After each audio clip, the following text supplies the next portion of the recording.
నమస్తే health zone కార్యక్రమానికి స్వాగతం.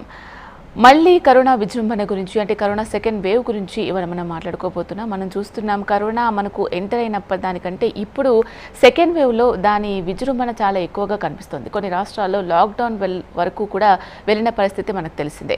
అయితే మరి ఈ కరోనా సెకండ్ వేవ్లో కరోనా ఎక్కువ స్ట్రాంగ్ అయిందా, లేకపోతే మనం వీక్ అయ్యామా, లేకపోతే మనం తగిన జాగ్రత్తలు తీసుకోకపోవడం వల్ల కరోనా విజృంభణ ఎక్కువ అవుతుందా, మరి దీని నుంచి మనం ఎలా తప్పించుకోవచ్చు అనే దాని గురించి చాలా విషయాలు మనకు తెలియజేయడానికి రేడియాలజిస్ట్ డాక్టర్ సందీప్ గారు ఉన్నారు. మరి దీనికి సంబంధించి మీకు ఎటువంటి డౌట్స్ ఉన్నా కూడా క్లారిఫై చేసుకోవాలి, డాక్టర్ గారితో మాట్లాడాలి అనుకున్నట్టే వెంటనే స్క్రీన్ మీద కనిపించే నెంబర్స్కి కాల్ చేసి మీ డౌట్స్ అన్నీ కూడా క్లారిఫై చేసుకోవచ్చు. డాక్టర్ గారిని పరిచయం చేసుకుందాం. నమస్కారం సార్. నమస్కారం అండి. సార్, ఇప్పుడు మనం కరోనా మనకు ఎంటర్ అయినప్పటి నుంచి, పర్టికులర్గా ఇండియాలో ఎంటర్ అయినప్పటి నుంచి చూసుకున్నట్లయితే సెకండ్ వేవ్లో చాలా ఎక్కువగా కేసెస్ నమోదవుతూ ఉన్నాయి. అలా అంతేకాకుండా దాని లక్షణాలు కూడా కొంచెం చేంజ్ అవుతున్నాయి. కొంతమందిలో లక్షణాలు కనిపించకుండానే కరోనా పాజిటివ్ వచ్చేస్తున్న పరిస్థితి. అసలు ఇప్పుడు ఏ విధంగా ఉంది కరోనా స్టేట్ అని దాని గురించి ఒకసారి చెప్పండి సార్. కరోనా సెకండ్ వేవ్ అనేదండి మనం అందరం చూస్తూనే ఉన్నాము. ఆల్మోస్ట్ 72,000 పాజిటివ్ కేసెస్ అనేది లాస్ట్ డేలో డిటెక్ట్ చేయడం జరిగింది.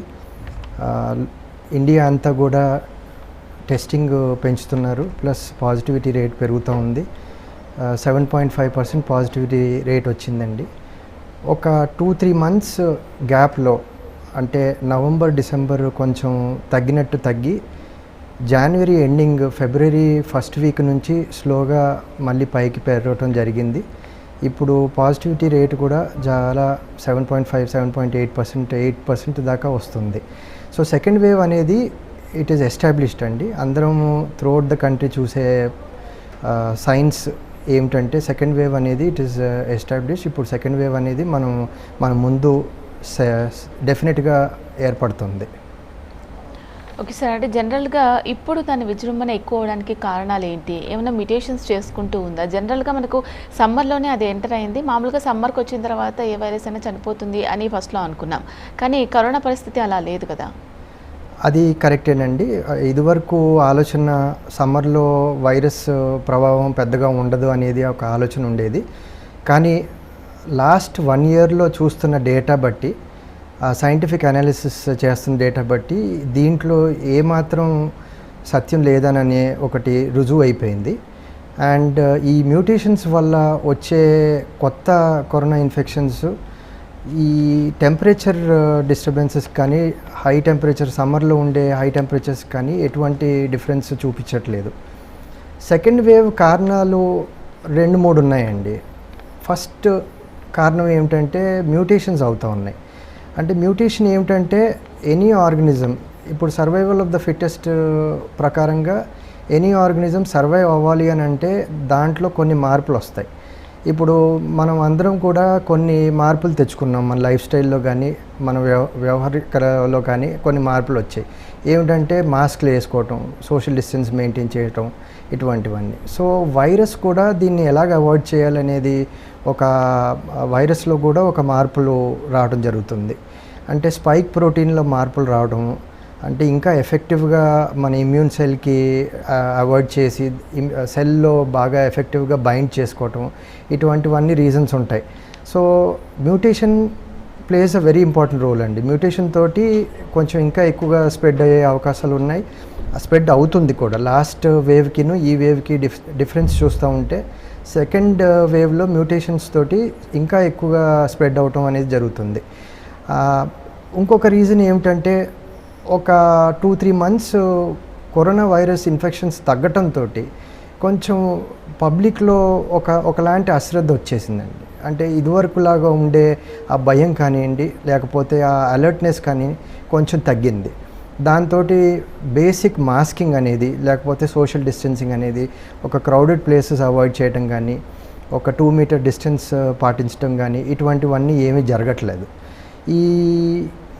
ఈ 2 reasons are one of the primary reasons for the second wave to establish itself in the country అండి.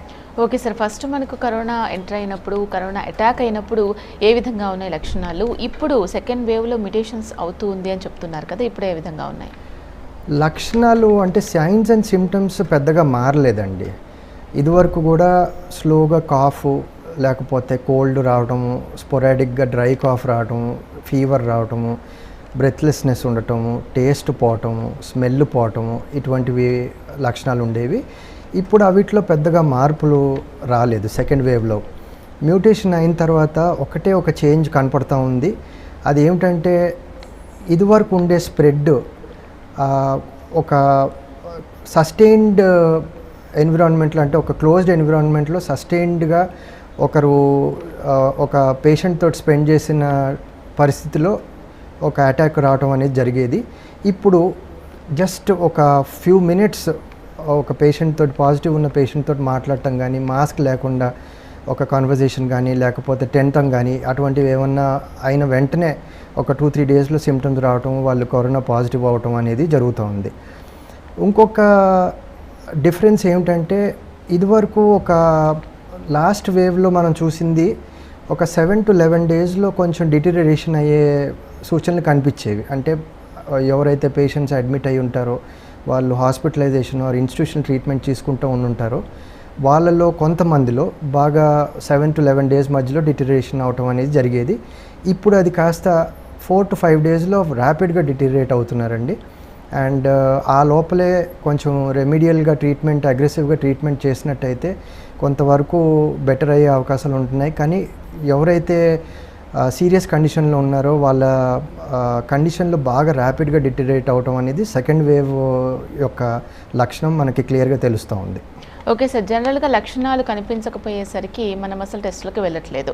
చాలామంది కొంతమంది టెస్ట్లకు వెళ్ళిన వాళ్ళు పాజిటివ్ వస్తే మెడిసిన్స్ వాడుతున్నారు. ఇప్పుడు ఒకవేళ లక్షణాలు లేకుండా కూడా కరోనాతో దాని నుంచి వెళ్ళి తర్వాత నార్మల్ అయిపోయే వాళ్ళు ఉంటూ ఉంటారు కదా. మెడిసిన్ తీసుకోకపోవడం వల్ల, ఎటువంటి ట్రీట్మెంట్ లేకపోవడం వల్ల వాళ్ళ బాడీలో ఏమైనా చేంజెస్ వచ్చే అవకాశం ఉంటుందా? అంటే ఫ్యూచర్లో అది సివియర్ అయ్యే అవకాశం ఉంటుందా? మంచి క్వశ్చన్ అండి. ఈ యొక్క కరోనా వైరస్ ఇన్ఫెక్షన్ అనేది లక్షణాలు ఒక 80 to 85% శాతంలో కనిపించవండి. అంటే ఏసిమ్టమాటిక్ అని అంటారు వీరిని. అండ్ ఏసిమ్టమాటిక్ ఇండివిజువల్స్ ట్రీట్మెంట్ తీసుకోవాల్సిన అవసరం లేదండి. అండ్ బేసిక్ థెరపీ అంటే ఇమ్యూన్ సిస్టమ్ కొంచెం మొబిలైజ్ చేయడానికి తీసుకోవాల్సిన అవసరాలు, వైటమిన్స్, ఆ సప్లిమెంట్స్ తీసుకుంటే సరిపోతుంది. అగ్రెసివ్గా యాంటీబయాటిక్స్ కానీ వేరే రకమైనటువంటి ట్రీట్మెంట్ తీసుకోవాల్సిన అవసరం లేదు. ఇది సాధారణంగా యంగర్ ఇండివిజువల్లో కనపడుతుందండి. అంటే those who are below 45-50 years లోపల యంగ్స్టర్స్లో కనపడుతుంది. వాళ్ళకి సాధారణంగా పెద్దగా సిమ్టమ్స్ కనపడట్లేదు. టెస్టింగ్ చేసుకుంటున్నప్పుడు పాజిటివ్స్ రావటం అనేది ఒక సైన్ అండి. అది కూడా బికాస్ దే వేర్ ఎక్స్పోజ్డ్, అంటే ఇదివరకు ఒక పాజిటివ్ పేషెంట్స్ తోటి ఎక్స్పోజ్ అయినందువలన, లేకపోతే ఏదైనా ట్రావెల్ ఉన్నందువలన ఇటువంటి కండిషన్స్లో పాజిటివ్ అవుతున్నారు. ఈ పర్టికులర్ సెగ్మెంట్ ఆఫ్ ద పాపులేషన్కి స్పెసిఫిక్గా ట్రీట్మెంట్ తీసుకోవాల్సిన అవసరం లేదు. బట్ 50 ఇయర్స్ అండ్ ప్లస్ ఉన్న సెగ్మెంట్కి కొంచెం జాగ్రత్త పడాల్సిన అవసరం ఉందండి. సిమ్టమ్స్ లేకపోయినా సరే కొంచెం ఒక రెగ్యులర్గా పల్స్ ఆక్సిమీటర్లో సాచురేషన్స్ మానిటర్ చేసుకోవటం అనేది చాలా ఇంపార్టెంట్. ఎందుకంటే ఒక 3-4 డేస్లో, ఒక 5-6 డేస్లో కొంచెం సడన్గా సాచురేషన్స్ పట్టడం, ఆ తర్వాత కొంచెం బ్రెత్లెస్నెస్ స్టార్ట్ అవటం, ఇటువంటివన్నీ లక్షణాలు ఎస్పెషలీ సెకండ్ వేవ్లో కనపడుతూ ఉన్నాయి. సో ఇటువంటి ఏజ్ గ్రూప్లో ఉన్న వ్యక్తులు నా అడ్వైస్ ఏంటంటే కొంతవరకు సాచురేషన్స్ ప్లస్ బ్రెత్లెస్నెస్ ఇవన్నీ మానిటర్ చేసుకోవటం మంచిది. బేసిక్ ట్రీట్మెంట్ అంటే ఒక యాంటీబయాటిక్ కానివ్వండి, లేకపోతే చెస్ట్ లంగ్స్కి సంబంధించిన ట్రీట్మెంట్స్, లేకపోతే ఇన్హలేషన్, స్టీమ్ ఇన్హలేషన్ అటువంటివి ఏమన్నా చేసుకోవటం మంచిది. బట్ మోస్ట్ ఇంపార్టెంట్ ఏంటంటే అశ్రద్ధ చేయకుండా సిమ్టమ్స్ ఉన్నా లేకపోయినా చాలా జాగ్రత్తగా వాళ్ళు మానిటర్ చేసుకోవటం చాలా మంచిది. అండ్ ఎర్లియస్ట్ సైన్ అంటే 94 కంటే తక్కువగా ఆక్సిజన్ సాచురేషన్ ఉన్నట్టయితే డెఫినెట్గా వాళ్ళ ఫిజిషియన్ని కాంటాక్ట్ చేసి హెల్ప్ తీసుకోవటం అనేది చాలా మంచిది. ఓకే సార్, కాలర్ ఉన్నారు సార్, మాట్లాడదాం. హలో, మీ పేరు ఎక్కడి నుంచి కాల్ చేస్తున్నారమ్మా? నమస్తే. మీ డౌట్ ఏంటో అడగండి డాక్టర్ గారిని. అమ్మ దయచేసి టీవీ వాల్యూమ్ తగ్గించాలి, కాల్ కట్ అయిపోతుంది. లేదంటే ఫోన్లో మీ డౌట్ ఏంటో అడగండి. ఓకే అండి. ఇప్పుడు చిన్నపిల్లలు వాళ్ళకి సింటమ్స్ ఏమీ లేకుండా కొంచెం లైట్ గా ఫీవర్ అట్లా వచ్చినా, అంటే ఏమి ఫీవర్ కూడా నాట్ ఫీవర్ అట్లా ఉంటే పిల్లలు అంటే ముందుగా వెళ్ళి చెక్ చేయించుకోవటమా, లేకపోతే ఓ అనుమానం ఏదన్నా ఉంటేనే వాళ్ళకి చెక్ చేయించుకోవడం? 10 సంవత్సరాల పిల్లల పరిస్థితి ఏంటండి? ఓకే, చెప్తారు వినండి. నమస్కారం అండి. 10 సంవత్సరాలు లోపల పిల్లలకి సాధారణంగా సివియరిటీ అనేది ఉండదండి. కాకపోతే ఏమాత్రం సిమ్టమ్స్ కనపడినా, అంటే కోల్డ్ కానీ, డ్రై కాఫ్ కానీ, ఫీవర్ కానీ ఏమాత్రం కనపడినా చెక్ చేసుకోవటం అనేది మంచిదండి. ఎందుకంటే వాళ్ళకి ఒకవేళ ఆర్టీపీసీఆర్ అనేది పాజిటివ్ వచ్చినట్టయితే వాళ్ళని ఐసోలేట్ చేయటమో లేకపోతే జాగ్రత్తలు పడటం అనేది చాలా ఇంపార్టెంట్. ఎందుకంటే వాళ్ళతో పాటు పెద్దలు ఉంటారు, వేరే ఏజ్ గ్రూప్స్లో వ్యక్తులు ఉంటారు. వాళ్ళకి అంటకుండా, వాళ్ళకి ట్రాన్స్మిట్ అవ్వకుండా ఈ పిల్లల్ని కొంతవరకు ఐసోలేట్ చేసి జాగ్రత్త పడటం అనేది చాలా మంచిదండి. సో టెస్టింగ్ ఏమాత్రం మీకు అనుమానం ఉన్నా, సిమ్టమ్స్ చాలా తక్కువగా ఉన్నా, లేకపోతే ఒక పాజిటివ్ పేషెంట్స్ తోటి మీరు దగ్గరగా ఉన్న అది ఆ ప్రాక్సిమిటీ ఉన్నా కూడా టెస్టింగ్ అనేది చాలా ఇంపార్టెంట్ అండి. టెస్టింగ్ చేయించుకోవటం చాలా మంచిది. ఓకే సార్, ఇప్పుడు ఫస్ట్లో వచ్చినప్పుడు ఉన్న టెస్టులకి ఇప్పుడున్న టెస్టులకి తేడా ఏంటి? ఇప్పుడు మన దగ్గర ఎటువంటి ఎక్విప్మెంట్ ఉంది, ఎటువంటి టెస్టులు చేస్తున్నారు కరోనాకు సంబంధించి? టెస్ట్లకి సంబంధించిన విషయం అయితేనండి, ఆర్టీపీసీఆర్ అనేది గోల్డ్ స్టాండర్డ్ కింద మిగిలిపోయిందండి. ఆర్టీపీసీఆర్ ఈ still continuing to be gold standard. కాకపోతే ఆర్టీపీసీఆర్లో 65% శాతమే ఒక సెన్సిటివిటీ ఉంటుంది. అంటే ఒక 100 మంది టెస్టులు చేయించుకున్నారంటే ఓన్లీ 65% పాజిటివ్ వచ్చే అవకాశాలు ఉంటాయి. ఆ మిగతా 35% అనేది నెగిటివ్ వచ్చే అవకాశాలు ఉంటాయి. ఇంకొక క్వశ్చన్ ఏంటంటే 35%లో ఏం చేయాలి? ఒకవేళ 35%లో మీకు సిమ్టమ్స్ ఉన్నాయి, క్లాసికల్గా ఫీవర్ ఉంది, రన్నింగ్ నోస్ ఉంది, కాఫ్ ఉంది, రకరకాల సిమ్టమ్స్, కోవిడ్కి సంబంధించిన సిమ్టమ్స్ ఉన్నట్టు మీకు అనుమానంగా ఉంది, మీ ఫిజిషియన్కి అనుమానంగా ఉన్నట్టు అయితే ఒక హెచ్ఆర్సిటీ అంటే హై రెజల్యూషన్ సిటీ చేయించుకోవటం అనేది చాలా మంచిది. అండ్ హై రెజల్యూషన్ సిటీలో మనకి ఖచ్చితంగా కోవిడా నాన్ కోవిడ్ అనేది ఒక 70-80% సెన్సిటివిటీ ఉందండి. ఒకవేళ ఆర్టీపీసీఆర్ నెగిటివ్ అయినా సరే హెచ్ఆర్సిటీలో అది తెలుసుకునే అవకాశం ఉంటుంది. ఇంకొక విషయం ఏంటంటే ఒకవేళ హెచ్ఆర్సిటీ కానీ ఆర్టీపీసీఆర్ కానీ నెగిటివ్ అయిన పట్ల సిమ్టమ్స్ ఉన్నాయి అన్నప్పుడు కొంచెం ఐసోలేట్ చేసేసుకొని ఇంకొక 4-5 డేస్లో రిపీట్ ఆర్టీపీసీఆర్ చేయించుకోవటం అనేది చాలా మంచిది. ఈ 2 టెస్ట్లు చాలా సెన్సిటివ్ టెస్ట్ అండి. మిగతా టెస్ట్లు కూడా ఉన్నాయి. ఇప్పుడు ర్యాపిడ్ యాంటీజెన్ అని గవర్నమెంట్ వారు నిర్వహిస్తున్నారు. అది కూడా ఒక స్క్రీనింగ్ టెస్ట్ కింద కొంచెం ర్యాపిడ్గా అంటే ఫాస్ట్గా అయ్యే టెస్ట్ కింద అది ఒక ఆప్షన్ ఉంటుంది. కాకపోతే ఆర్టీపీసీఆర్ కంటే కంపేర్ చేస్తే ర్యాపిడ్ టెస్ట్ అనేది సెన్సిటివిటీ చాలా తక్కువ అండి. సో బేసిక్గా ఎవరికి అనుమానం ఉన్నా సరే ఆర్టీపీసీఆర్ కానీ హెచ్ఆర్సిటీ చేయించుకోవటం అనేది చాలా మంచిది. ఓకే సార్, అంటే ఒకసారి టెస్ట్కి వెళ్ళిన తర్వాత ఒక ప్లేస్లో ఒకసారి టెస్ట్ చేయించుకున్నప్పుడు పాజిటివ్గా రావడం, ఇంకో ప్లేస్లో ఇంకో దగ్గరికి వెళ్ళినప్పుడు నెగిటివ్గా రావడం, లేకపోతే ఫస్ట్ నెగిటివ్ వచ్చిన తర్వాత పాజిటివ్ రావడం ఇలా జరుగుతుంది, ఎందుకంటారు? నేను చెప్పినట్టండి, ఇప్పుడు 65% సెన్సిటివిటీ ఉంది, 65% పాజిటివ్ వచ్చే అవకాశాలు ఉన్నాయి. లేకపోతే ఇంకొక ఎక్స్ప్లెనేషన్ ఏమిటంటే high touch surface, high contact surfaces touch చేసి మీరు నోస్ కానీ మౌత్ కానీ టచ్ చేసినట్టయితే ఒక బ్రీఫ్ పీరియడ్ వరకు ఆ వైరస్ మీ అప్పర్ రెస్పిరేటరీ ట్రాక్ట్ అంటే నోస్ కానీ మౌత్లో ఉండే అవకాశాలు ఉంటాయి. అటువంటప్పుడు ఆర్టీపీసీఆర్ చేసినప్పుడు ఆ సెన్సిటివిటీ అంటే city values, cyclical threshold value అనేది చాలా హైగా ఉంటుందండి. 30 to 32, 33 రేంజ్లో ఉండొచ్చు. ఇప్పుడు 30+ సిటీ వాల్యూ ఉన్నట్టయితే ఒక 1 డే గ్యాప్లో కూడా అది నెగిటివ్ వచ్చే అవకాశాలు ఉన్నాయి. So any person with the city value above 30 or 32, 33 ఉన్నట్టయితే వెంటనే ఒక 1 డే గ్యాప్ ఇచ్చి ఇంకొకసారి ఆర్టీపీసీఆర్ చేసుకున్నట్టు అడ్వైస్ ఉంది. అండ్ అది చేసుకున్నాక చాలా శాతం వరకు నెగిటివ్ అయ్యే అవకాశాలు ఉంటాయి. ఇంకొక రీజన్ ఏమిటంటేనండి, ఆర్టీపీసీఆర్ అనేది ఇట్స్ ఒక వెరీ స్పెసిఫిక్ టెస్ట్ అండి. దాంట్లో చాలా కాంప్లెక్సిటీస్ ఉంటాయి. ఇప్పుడు కొంతమంది కొన్ని ల్యాబొరేటరీస్లో ఒక 2 జీన్ రియేజెంట్స్ వాడతారు, కొన్ని ల్యాబొరేటరీస్లో 3 జీన్ రియేజెంట్స్ వాడతారు. ఇంకొక వేరియేషన్ రావచ్చండి. దాంట్లో శాంపుల్ ఎలా కలెక్ట్ చేస్తారనే దాన్ని బట్టి కూడా చాలా వరకు పాజిటివ్ నెగిటివ్ అనేది ఒక డిఫరెన్స్ క్లియర్గా తెలుస్తుంది.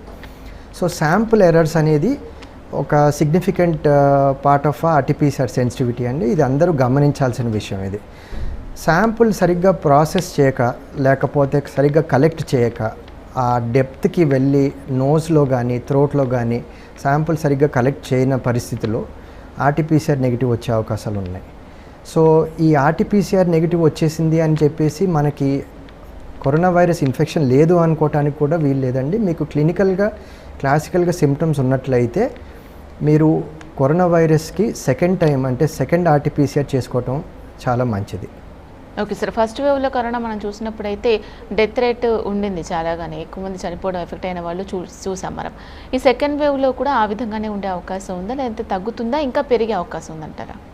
సెకండ్ వేవ్లోనండి నేను ఇదివరకు చెప్పినట్టు ద సివియరిటీ అనేది ఉంది. ఆల్మోస్ట్ ఫస్ట్ వేవ్ లాంటి సివియరిటీ ఉంది, ఇంకా కొంత ఎక్కువ సివియరిటీ అన్నట్టు కనిపిస్తూ ఉంది. కాకపోతే పాజిటివ్ సిల్వర్ లైనింగ్ ఏమిటంటేనండి, ఇందులో అందరికీ ఒక పర్టికులర్ అవగాహన వచ్చేసింది. సో ఇప్పుడు చాలామంది చాలా వరకు కరోనా వైరస్ గురించి కొంచెం రీసెర్చ్ చేయటం, లేకపోతే సర్చ్ చేయటం అండ్ పబ్లిసిటీ తోటి ఏమి సిమ్టమ్స్ ఉంటున్నాయి, ప్లస్ దానికి ప్రికాషన్స్ ఏమిటి అనేది ఒక చాలా వరకు అవగాహన ఉంది. అండ్ డేంజర్ సైన్స్ అంటే what are the signs where alertness పెరగాలి అనేది కూడా తెలిసినట్టు కనిపిస్తూ ఉంది. కాకపోతే అడ్మిటెడ్ పేషెంట్స్లో మాత్రం ఎవరైతే హాస్పిటలైజేషన్ అవసరం పడిందో వాళ్ళ దాంట్లో చాలా వరకు డిటీరియరేషన్ ర్యాపిడ్గా అవుతుంది. అండ్ ట్రీట్మెంట్కి స్పెసిఫిక్గా రెస్పాండ్ అవ్వకపోవటం, వెంటిలేటర్స్ అవసరం పడటం అనేది చాలా వరకు చూస్తున్నాము.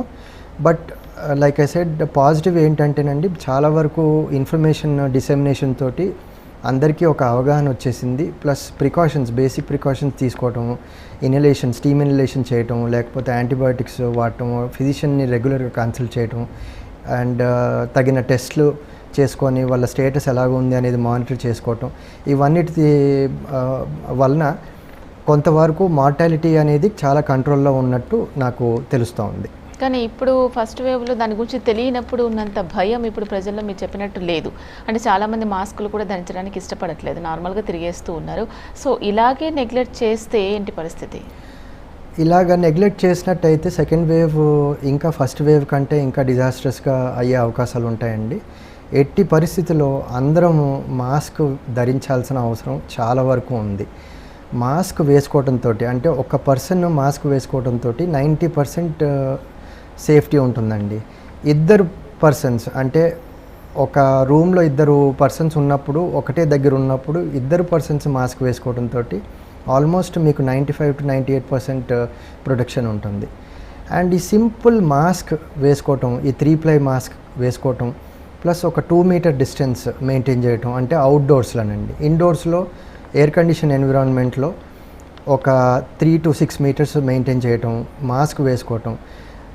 మేజర్ ప్రాబ్లం మనకి అవపడతా ఉన్నది క్యాఫెటీరియాస్ అండ్ ఈటింగ్ ప్లేసెస్లో చాలా వరకు కేర్ఫుల్గా ఉండటం అనేది చాలా మంచిదండి. ఈ ప్లేసెస్లో మనము మాస్క్ తీసేసి ఫుడ్ తీసుకోవటంతో, ఆ ఫుడ్ తీసుకుంటున్నప్పుడు మాట్లాడటంతో ఏరోజాల్ స్ప్రెడ్ అనేది బాగా జరుగుతూ ఉంది. సో ఈ ప్లేసెస్, ఈ ఎక్స్ట్రీమ్లీ క్రౌడెడ్ ప్లేసెస్ అవాయిడ్ చేసి 2 మీటర్ డిస్టెన్స్ ఫాలో చేసి మాస్కులు వేసుకున్నట్టయితే అందరికీ హెల్ప్ ఉంటుంది. ఈ కరోనా వైరస్ లోపలికి వచ్చిన తర్వాత, అంటే అప్పర్ రెస్పిరేటరీ ట్రాక్ట్ కానీ లోవర్ రెస్పిరేటరీ ట్రాక్ట్ వచ్చిన తర్వాత కొన్ని మెకానిజమ్స్, కొన్ని మన శాస్త్రవేత్తలు అందరూ కూడా చాలా కృషి చేసి కొత్త మెడిసిన్స్ అన్నీ కనిపెట్టారు. ప్లస్ మనకి అడ్వాన్స్మెంట్స్ అయ్యాయి. ఈ ట్రీట్మెంట్ అంతా కూడా మ్యాక్సిమం అందరూ సైంటిస్ట్ అందరూ ట్రై చేసి they are trying to get a better hold of the disease. కాకపోతే దానికంటే మంచిదండి అసలు కరోనా వైరస్కి ఎంట్రీ లేకుండా చేయటం అనేది చాలా మంచిది. అండ్ దానికి ఒకటే ఒక మార్గం, అది మాస్క్ వేసుకోవటం, క్రౌడెడ్ ప్లేసెస్ అవాయిడ్ చేయటం, అండ్ సాధ్యమైనంత వరకు ఒక 2 metre to 3 metre distance follow అవ్వటం.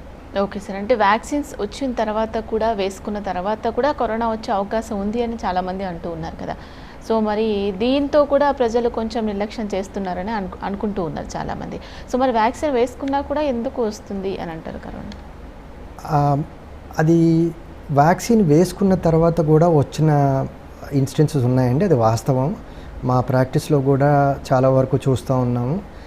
1 డోస్ అయిన తర్వాత చాలామందికి కరోనా వైరస్ రావటం జరిగింది. 2 డోసెస్ అయిన వ్యక్తులు కూడా మళ్ళీ పాజిటివ్ అవ్వటం జరిగారు. ఇవన్నిటికీ ఒకటే ఒక ఆన్సర్ నేను అందరికీ ప్రేక్షకులకి అందరికీ తెలియదలుచుకున్న అవసరం ఉందండి. దానికి నేను చెప్పదలుచుకున్నది ఏంటంటే, ఆఫ్టర్ వ్యాక్సినేషన్ మీకు ఆ విరులెన్స్ అంటే కరోనా వైరస్ యొక్క విరులెన్స్ అనేది చాలా తక్కువగా కనపడతా ఉంది. వ్యాక్సిన్ వేసుకున్న తర్వాత పాజిటివ్ అయిన పేషెంట్స్లో ఎవరు కూడా హాస్పిటలైజేషన్ అనేది వాళ్ళకి అవసరం పడట్లేదు. ప్లస్ ఇప్పటిదాకా కరోనా వైరస్ వ్యాక్సిన్ వేసిన తర్వాత పాజిటివ్ అయిన ప్రజల్లో కానీ వ్యక్తుల్లో కానీ సీరియస్ ఎఫెక్ట్స్ అంటే serious deterioration of the health కానివ్వండి, లేకపోతే వెంటిలేటర్ అవసరం అనేది కనపడట్లేదు. సో ఆబ్వియస్గా ఇక్కడ ఆన్సర్ ఏమిటంటేనండి, vaccine is protective. Vaccine protect చేస్తుంది. అందరం కూడా ఇప్పుడు ఈ రోజు నుంచి 45 ఇయర్స్ ప్లస్ అందరికీ కూడా వ్యాక్సిన్ అలౌ చేస్తున్నారు. సో 45 ఇయర్స్ ప్లస్ ఉన్న ప్రతి ఒక్కరు కూడా వ్యాక్సిన్ తీసుకోవటం అనేది చాలా అత్యవసరం. 2 విషయాలు మీరు గమనించాలి. వ్యాక్సిన్ తీసుకోవటం వలన కరోనా వైరస్ ఎఫెక్ట్ అనేది చాలా తక్కువగా ఉంది. మనకు ఒకవేళ పాజిటివ్ వచ్చినా సరే అంత సివియరిటీగా రావటం అనేది చాలా తక్కువ. సెకండ్, ట్రాన్స్మిసిబిలిటీ అంటే మీ వలన ఒక మనిషికి ఆర్ మీ దగ్గర ఉన్న క్లోజ్ ఫ్యామిలీ మెంబర్స్కి కరోనా వైరస్ ట్రాన్స్మిషన్ అనేది చాలా తక్కువ ఉంటుంది, అసలు ఉండదనేది నా అభిప్రాయం. ఓకే సార్, కరోనా వైరస్కి సంబంధించి సెకండ్ వేవ్కి సంబంధించి చాలా విషయాలు మాకు తెలియజేస్తారు. Thank you so much sir. Thank you. ఇది ఇవాళ హెల్త్ జోన్. మరో కార్యక్రమంలో మళ్ళీ కలుద్దాం. అంతవరకు సెలవు. నమస్తే.